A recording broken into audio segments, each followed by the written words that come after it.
One day, the argument escalated to the point where Robert killed her and buried her in a hole. However, his son Jack was at school at that time. When he returned, he noticed his mother was nowhere to be found, and his heart was racing. He asked his father, "Where is my mother?" The story gets even more intriguing from here, and the suspense is thrilling. The rest of the story is sure to be exciting. "You never listened to me, Robert." Elena's voice echoed through their small suburban house, shaking the picture frames that adorned the walls. Robert clenched his fists, his eyes burning with a fiery rage that had become all too familiar in their tumultuous relationship. "What do you want from me, Elena?" he shouted back, the frustration in his tone cutting through the thick silence that followed. Jack Spiro, their 10-year-old son, sat quietly in his room, his headphones on, trying to drown out the chaos that had become a part of his daily life. He had learned to ignore the fights, to build a fortress around his heart that protected him from the painful words that flew like shrapnel in their war zone of a marriage. But on that fateful afternoon, the house remained eerily quiet. No yells pierced the air, no doors slammed. Jack looked up from his schoolbook, his curiosity piqued. He peeked into the hallway, expecting to see his mother storming out the front door, her usual escape route during their arguments. But she wasn't there. The quiet was unsettling, like the calm before a storm that had never come. He swallowed hard, his heart pounding in his chest, as he took off his headphones and ventured downstairs. The smell of something foul filled his nostrils, and he wrinkled his nose in disgust. It was unlike any smell he'd encountered before, something raw and unmistakable. Jack's eyes widened as he saw the living room in disarray. The couch cushions were scattered across the floor, and a vase lay shattered in a pool of water and petals. But it was the sight of the back door, hanging ajar, that sent a chill down his spine. The last time he had seen it like that was when he had left for school, his mother's hand waving goodbye through the crack. Jack's heart sank as he stared at the patch of earth that held his mother's secret. "What kind of accident?" he asked, his voice trembling. Stepped outside, the late afternoon sun casting a warm glow over the unkempt lawn. His eyes fell upon a patch of disturbed earth, and his stomach lurched. His mother loved gardening, but she had never started a project without telling him. The soil was freshly turned, almost too perfect, as if something had been buried with care. The silence grew heavier, pressing down on Jack like a weight he couldn't shake off. He knew something was wrong, something far beyond their usual screaming matches. He called out for his mother, his voice trembling with fear. Only the distant chirp of crickets responded, their song a mockery of the peace he wished for. Jack's gaze darted around the yard, searching for any sign of his mother's favorite gardening tools. They were always neatly lined up beside the house, but now they were missing. Panic began to set in, his thoughts racing. He couldn't ignore the dread that grew stronger with each passing second. The quiet was no longer just eerie, it was a screaming void that held a terrible secret. The sun dipped lower, casting long shadows that stretched like fingers across the ground. With trembling hands, Jack approached the disturbed earth, his heart racing. He knelt down and gently touched the soil, his mind racing with images of his mother's lifeless body beneath the surface. He heard the crunch of gravel as a car pulled into the driveway, the engine rumbling like thunder in his ears. He whipped around, expecting to see his mother, but instead his father emerged from the car, his face a mask of calmness that didn't quite reach his eyes. Robert looked at the open door, the chaotic living room, and finally at Jack, kneeling in the dirt. For a moment, the world stopped. Jack searched his father's gaze for any hint of what had transpired, but Robert's eyes were unreadable, the storm within them hidden beneath the stoic surface. The tension in the air was palpable, a thick fog of unspoken horror that wrapped around them both.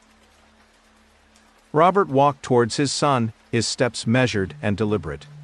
The smell of earth and sweat clung to him, and Jack couldn't help but wonder if it was from the hole in the yard or something more sinister. He looked at his father, his voice barely a whisper. "Where's Mom?" he asked, his voice trembling like the leaves of the trees that lined their property. Robert paused, his hand hovering over Jack's shoulder. "Jack," he said, his voice cracking, "something terrible has happened." Jack's eyes grew wide with fear, as his father's words confirmed his deepest, darkest fears. The fight he had tried so hard to ignore had taken a turn that no one could have anticipated. The horror of what might be hidden beneath the soil washed over him, threatening to drown him in a sea of grief and betrayal. He knew that his life was about to change forever, and he wasn't ready for the storm that was about to break. Jack Spiro was a quiet, studious boy who had always been the peacemaker in his parents' volatile marriage. He had learned to tiptoe around their arguments, to find solace in his schoolwork and the quiet corners of the house. But that afternoon, as he stared at the freshly dug earth, he realized that he could no longer ignore the chaos that had engulfed his world. Robert's eyes met Jack's, and the weight of his silence spoke volumes. The rage that had once fueled their battles was gone, replaced by a cold, empty void. He knelt down beside his son, the gravity of his actions finally sinking in.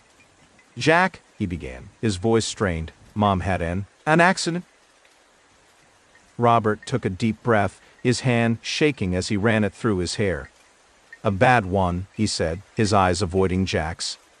"The kind that she didn't survive." Jack felt a scream building in his chest, a primal howl of pain and disbelief. But he held it in, his body going numb. He knew deep down that this wasn't an accident.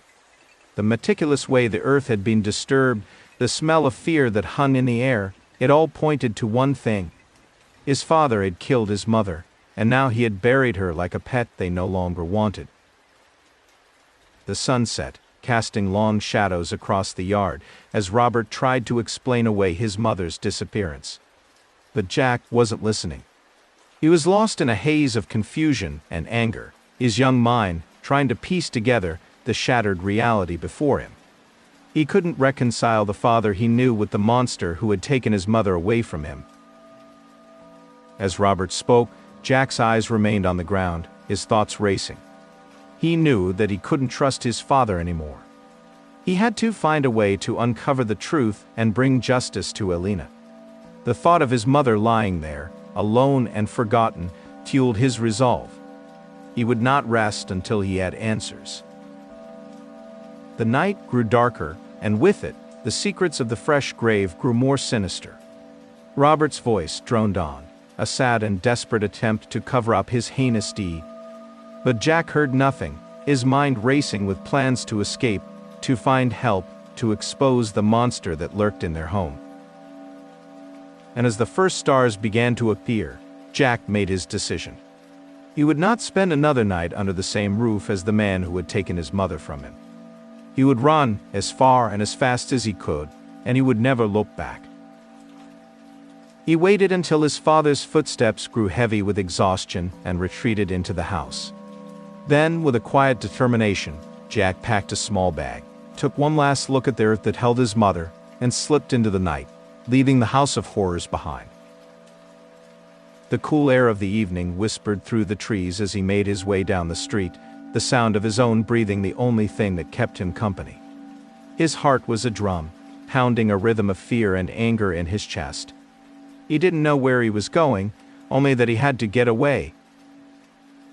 The neighborhood was eerily quiet, the only sound the distant hum of a TV or the occasional bark of a dog.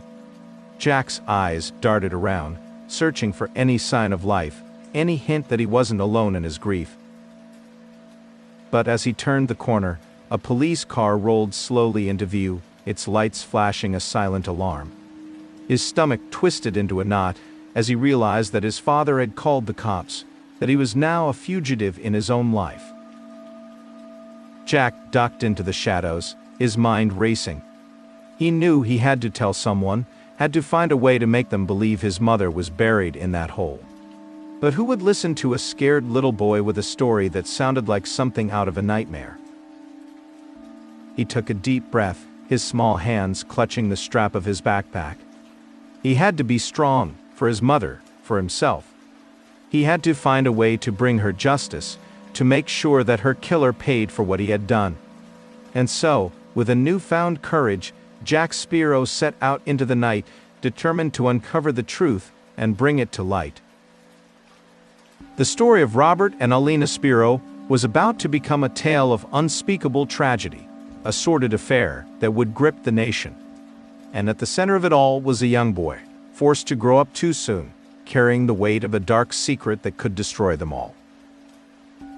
Jack's legs felt like lead as he stumbled through the quiet streets, his eyes scanning every shadow for any sign of his father.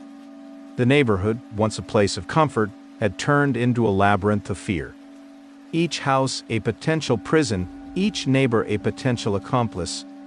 He couldn't risk being seen, not yet. As he made his way to the local park, a place where he and his mother used to play when he was much younger, he couldn't shake the image of her lying lifeless in the dirt. The rage grew inside him, a burning ember that threatened to consume him whole. He clenched his fists, his nails digging into his palms, the pain a welcome distraction from the grief. Once at the park, Jack found a secluded bench, his heart racing in his chest like a caged animal. He knew he had to think, to plan. He couldn't just run, he had to be smart, to outwit the monster that had taken his mother from him.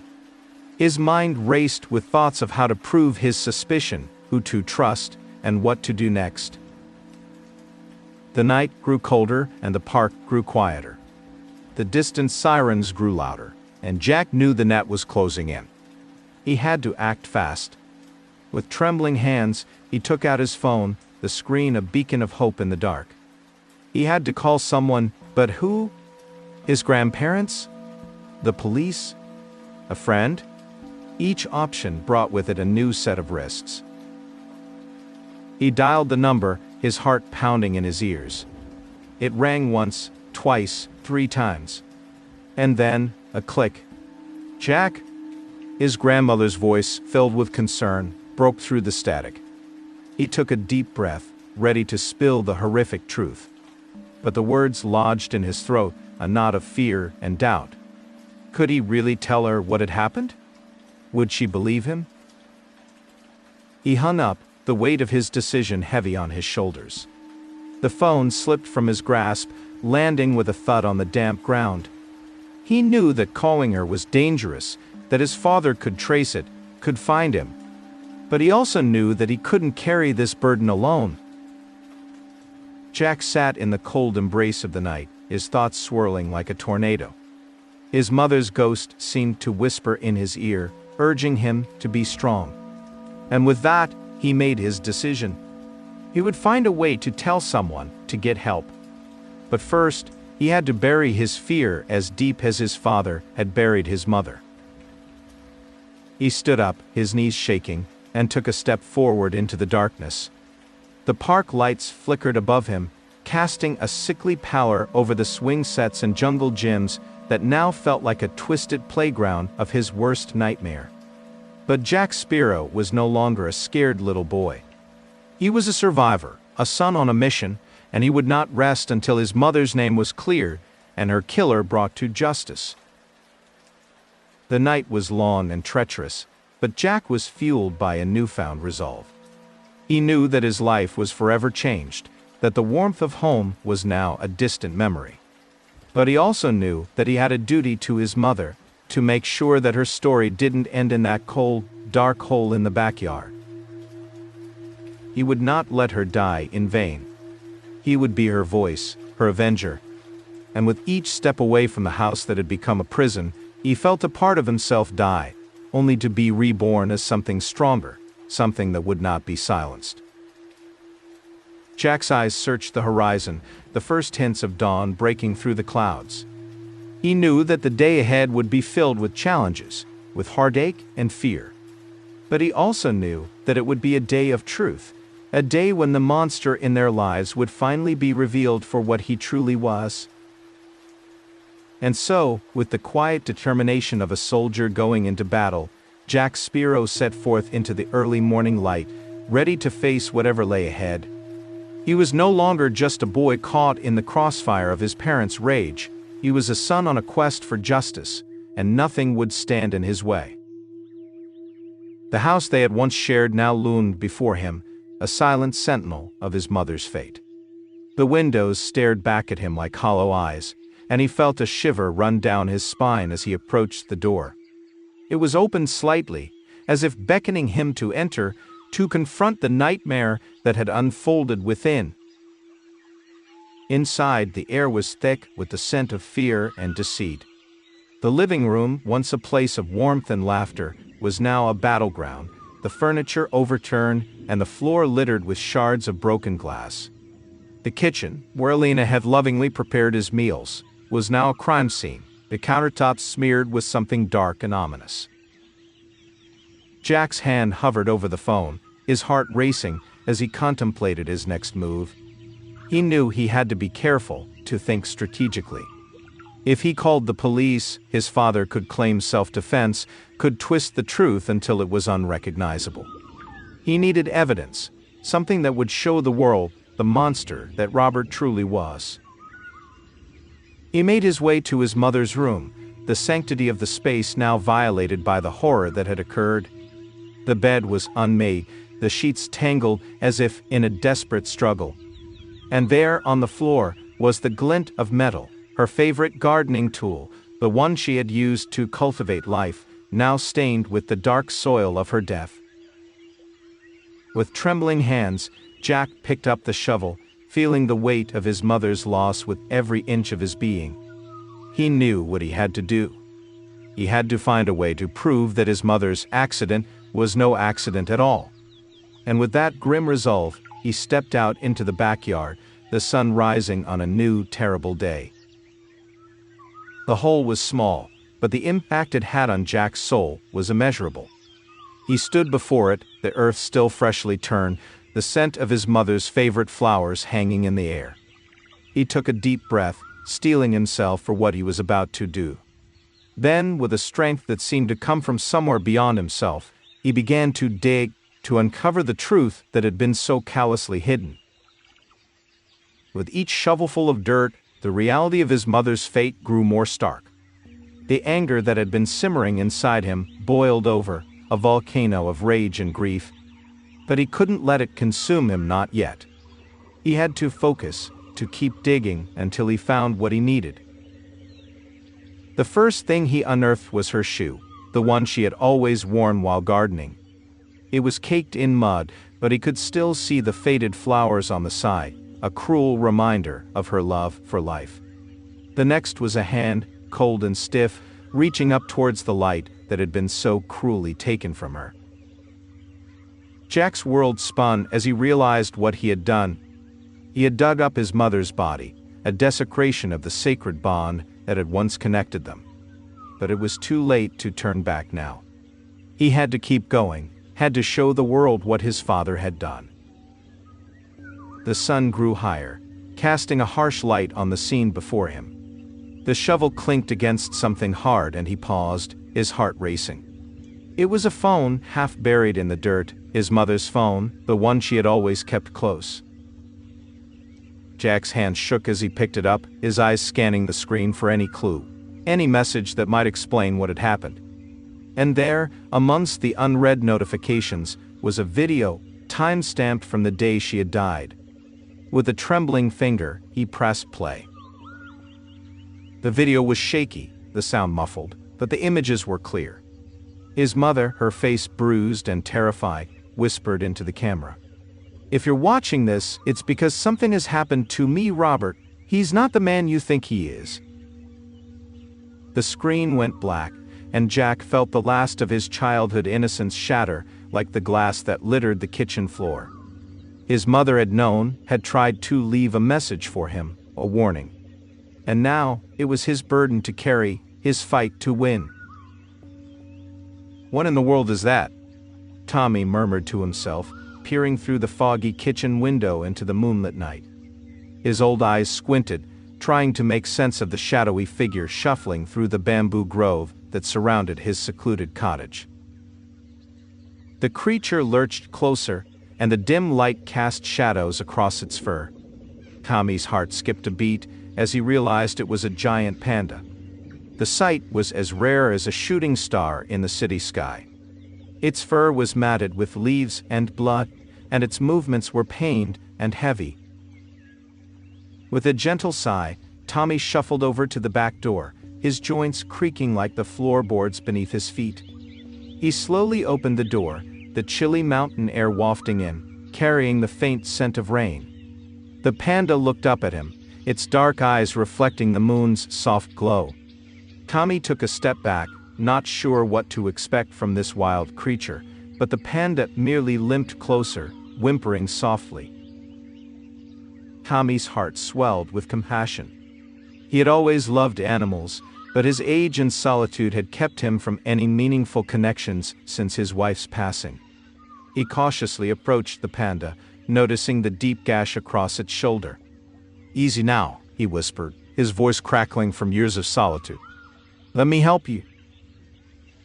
The panda allowed Tommy to touch it, and together they made their way into the warmth of the cottage. Tommy's hands trembled slightly as he carefully cleaned and dressed the wound with supplies he had on hand. The panda bore the pain stoically, emitting only the occasional low growl of discomfort. As he worked, Tommy noticed the panda's eyes never left his face, a silent trust passing between them. Once the wound was tended to, the panda settled into the makeshift bed of blankets and pillows Tommy had prepared.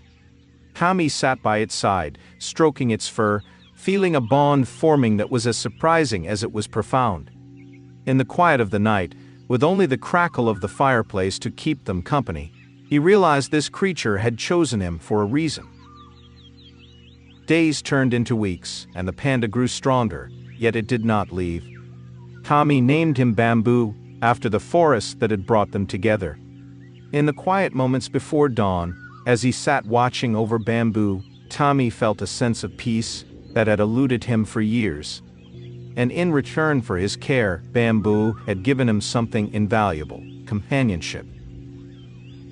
But it wasn't just companionship that grew between them. As Bamboo's body healed, a strange energy began to pulse through the cottage. At first, Tommy thought it was his imagination playing tricks, but soon he realized that the whispers of the wind and the shadows that danced in the corner of his eyes were not figments of his old age. Bamboo was protecting him from something unseen, something malevolent. One evening, as the sun dipped below the horizon and the first stars began to twinkle, Tommy heard a chilling cackle echo through the forest. The air grew thick with malice, and the hair on the back of his neck stood on end. He looked to Bamboo, who had risen to his feet, his eyes glowing with an ethereal light. The panda's demeanor shifted from the gentle giant to a fierce guardian. Tommy watched in awe as Bamboo stepped in front of the door, his body tense and ready. The cackling grew louder, closer. The door rattled as if a storm had picked up outside, yet the bamboo grove remained eerily still. Then, as quickly as it had come, the malevolent presence dissipated. Bamboo turned to look at him, a silent nod of reassurance. In the following nights, the occurrences grew more frequent and more intense. Each time Bamboo was there, a steadfast sentinel keeping the shadows at bay. Tommy knew that his new friend was more than just a panda. He was a protector, a guardian spirit sent to watch over him in his twilight years. And so, their friendship deepened, not just over shared meals and quiet companionship, but through battles unseen by the human eye. Tommy learned to trust in Bamboo's instincts and to find comfort in his presence, knowing that together they could face whatever the night threw at them. One particularly chilling evening, as the full moon cast a silvered glow through the windows, the air grew heavy with an oppressive force. The cottage trembled, and a cold draft swept through, carrying with it the scent of decay and malevolence. Bamboo's eyes grew bright, and he let out a low growl that seemed to resonate through the very fabric of the room. Tommy felt a shiver run down his spine as he recognized the scent of the evil spirits that had plagued them for weeks. He knew that tonight was different, that the stakes were higher. The panda's protective aura was palpable as it grew stronger, the light in his eyes pulsing in time with the throb of energy around the cottage. The door slammed open, and a horde of twisted, translucent figures swarmed into the room. Tommy's knees buckled at the sight, but Bamboo was unfazed. He stood between Tommy and the onslaught, his body radiating warmth that repelled the cold spirits.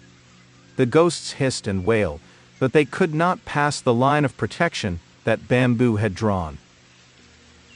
Tommy watched in amazement as the panda lunged at the foremost spirit, its jaws snapping shut on empty air yet producing a sound that shattered the very essence of the creature. The spirit let out a wail and dissipated into the night, its brethren fleeing in terror. The panda turned to him, nodding slightly as if to say, "You're safe." Tommy's trembling hand reached out to stroke Bamboo's fur, feeling the warmth and power beneath it.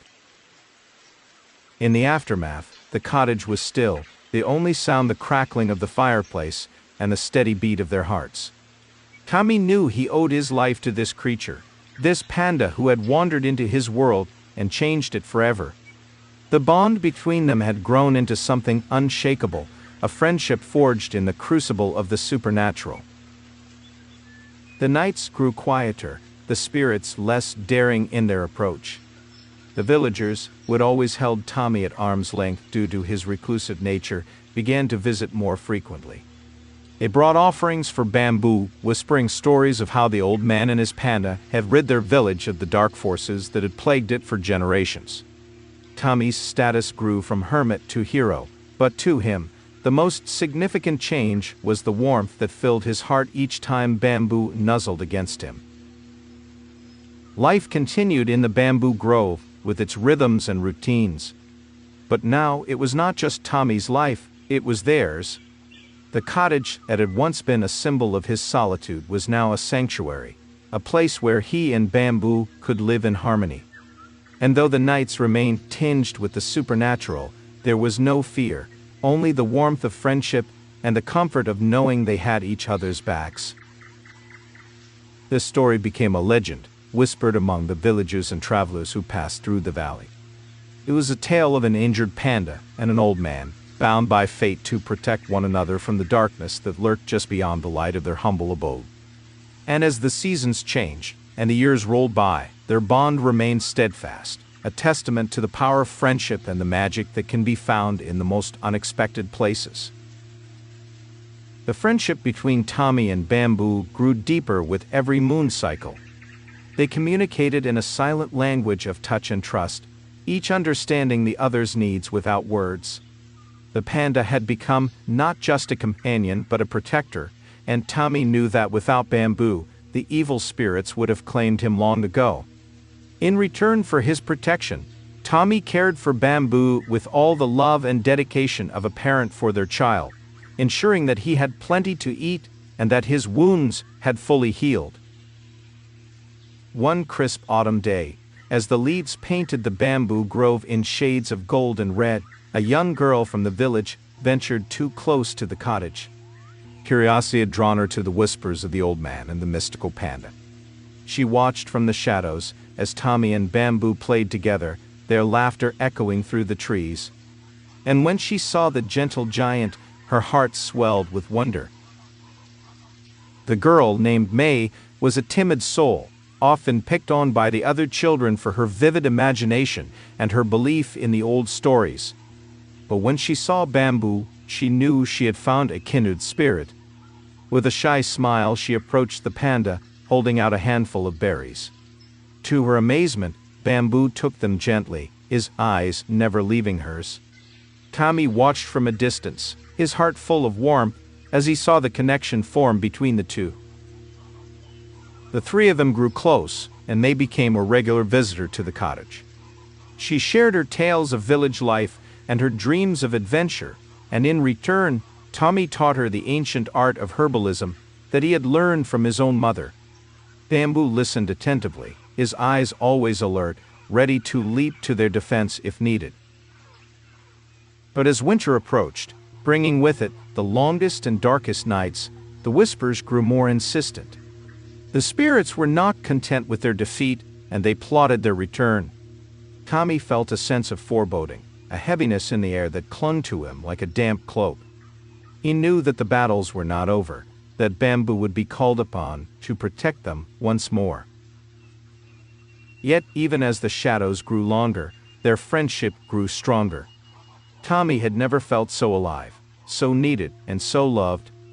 And in the quiet moments, as the fire crackled and Bamboo slept soundly by his side, he realized that the panda had given him something far more precious than protection from the unseen, a reason to live. Their days fell into a gentle rhythm, punctuated by the rustle of leaves and the occasional chuckle from Bamboo as he played with May. Tommy taught her the names of the herbs and how to coax the sweetest nectar from the blossoms, while she regaled them with tales of the village children and their games. The cottage was no longer a prison of solitude, but a bastion of warmth and camaraderie. But the peace was not to last. The whispers grew into a cacophony, and the spirits grew bolder. Tommy felt the air thicken with their malice, and the hairs on the back of his neck stood up like a cat's. He knew that Bamboo could feel it too, for the panda's eyes had lost their playful spark, replaced with the solemn glow of a sentinel. The night of the winter solstice was the coldest yet, and the spirits had gathered their strength. Tommy could see their breaths in the moonlit grove, misty and malevolent. He knew that Bamboo was ready, that the panda had been waiting for this moment. As the first spirit dared to cross the threshold, Bamboo roared to life, his eyes burning like twin suns. The girl looked at them, her eyes wide with terror and awe, and she knew that she was witnessing something ancient and powerful. Tommy felt the air around them crackle with energy, and Bamboo leaped into action, his movements swift and precise, a dance of power and protection. The spirits flinched at his presence, and their cackles turned to screams as he sent them scattering back into the night. It was a battle that seemed to last an eternity, a dance of light and shadow that played out before their very eyes. Through it all, Bamboo remained a pillar of strength, his love for Tommy and May a beacon that the spirits could not extinguish. And when the last spirit had fled, leaving only the echo of their wails, the panda turned to them, his fur ruffled, but his eyes soft. The old man and the girl embraced the panda, their hearts pounding in their chests. The bond between them had been tested and proven, not just once but countless times. And though they knew that the spirits would return, that the night would always hold its secrets, they faced it together. For in the warmth of their friendship and the glow of Bamboo's protective light, they had found a family that transcended the boundaries of human and beast. And so, the legend grew. The tale of the old man, the girl, and the mystical panda who protected them from the dark. Word spread throughout the land, bringing pilgrims to the bamboo grove, seeking the panda's protection and wisdom. But to Tommy, Bamboo was more than a legend. He was a friend, a guardian, and a reminder that even in the face of the unknown, love and kindness could prevail. Their friendship grew in ways Tommy had never imagined. Bamboo learned to understand his words, his gestures, and even the subtle changes in his tone. In return, Tommy discovered that the panda had a deep understanding of the natural world, an understanding that went beyond the simple knowledge of a creature and more into the realm of the spiritual. It was as if the panda could feel the heartbeat of the earth itself, and he shared this gift with Tommy and May. Together, they ventured into the forest, Bamboo leading the way with a gentle grace that belied his size. Tommy marveled at the way the panda moved, his paws seemingly dancing through the underbrush without disturbing a single leaf. May would often follow close behind, her eyes wide with wonder, asking questions that only Bamboo could answer. The nights grew less terrifying, and the whispers of the spirits faded to a distant murmur. The cottage was no longer just a shelter, but a bastion of warmth and light in the heart of the bamboo forest. The three of them became a beacon of hope, a symbol that love and protection could conquer even the most formidable of fears. Yet as the seasons changed, and the years rolled on, so too did the fabric of their lives. Tommy grew older, his eyes not as sharp as they once were, his movements not as swift. May grew into a young woman, her curiosity now tempered with the wisdom of experience. And Bamboo, though still powerful, had the air of one who had seen much and felt the weight of his duties. One evening, as they sat by the fire, May looked into the flames, her thoughts wandering. "Bamboo," she said softly, "what will happen when Tommy is no longer with us?" The panda looked at her, his gaze unreadable. Tommy felt a pang in his heart, knowing the day would come when he would leave his friends behind. Bamboo placed a comforting paw in her hand, and a silent promise passed between them. The panda would remain, a steadfast guardian of the grove and the village, ensuring that the legacy of their friendship continued to burn brightly. It was a bond that transcended time, a bond that had been forged in the heat of battle and tempered by the quiet moments of companionship. The nights grew longer, and the battles more infrequent. The villagers had come to respect and revere the trio, bringing offerings of food and gratitude to the panda who had become their silent protector. Tommy's cottage was no longer a place of solitude, but a place of warmth and communion. The fireplace now held stories of bravery and friendship, not just the whispers of the dead. As spring arrived, bringing with it the scent of new beginnings, May felt a restlessness growing within her. The tales she had heard from the travelers spoke of a world beyond the bamboo grove, filled with adventure and wonder. With a heavy heart, she confided in Tommy her desire to explore, to find her place in the world beyond their sanctuary.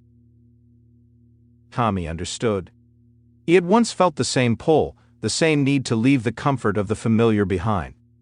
With a gentle smile, he gave her his blessing. "You go, my child," he said, his voice thick with emotion. "Take the lessons of the grove with you, and let the world know of the love and protection that dwells here." May hugged them both tightly, her eyes brimming with tears, before setting off into the unknown, her heart filled with the strength and wisdom that Bamboo had taught her. And so, the old man and his panda guardian were once again alone. But the solitude was not the same as it had been before. It was a comforting embrace, a quiet understanding that filled the cottage with a gentle warmth. Tommy continued his herbal work, the panda by his side, his eyes always watching, his spirit ever present. Their friendship grew in new ways as the seasons passed. Tommy taught Bamboo the ancient art of herbalism, and the panda revealed his own hidden talents, his sense of the supernatural world growing ever stronger. They communicated in a silent language that seemed to transcend species, a bond that grew stronger with each passing day. One morning, as the first light of dawn seeped through the bamboo leaves, Bamboo's gaze grew distant, his eyes searching the horizon. Tommy felt a sudden chill run through him, and he knew that the panda had sensed something amiss. The air grew heavy with the scent of danger, and the whispers of the malevolent spirits grew louder. The nights grew restless again, and Bamboo took it upon himself to patrol the perimeter of the grove, his eyes glowing with a fierce protective light. Tommy watched him go with a mix of pride and trepidation. He knew that Bamboo was more than capable of handling whatever came their way, but he couldn't shake the fear that one day, the panda might not return. But return Bamboo did, each time with a new tale of victory against the encroaching shadows. The villagers spoke in hushed tones of the panda warrior who protected them all, and the cottage grew into a shrine of sorts, adorned with offerings of food and trinkets in thanks for their safety. Their friendship had become the very fabric of the village survival, a beacon in the night that no evil could extinguish. Yet with each victory, Tommy felt a growing ache in his heart. For he knew that Bamboo was not meant to spend his days in the confines of the grove, but in the vast forests of the world beyond, where he could live free from the burden of their protection. One fateful night, as the moon hung low and full, Bamboo did not return from his patrol. Kami waited, his heart pounding, until the first light of dawn painted the sky. With trembling hands he gathered his herbs and set off into the forest, calling out to his friend. The whispers grew louder, taunting him with the fear of what he might find. Finally, he stumbled upon Bamboo, lying still in a clearing, surrounded by the shattered remnants of the evil spirits he had vanquished. The panda's eyes were closed, his body exhausted from the battle. Kami's heart skipped a beat, but as he approached, Bamboo stirred,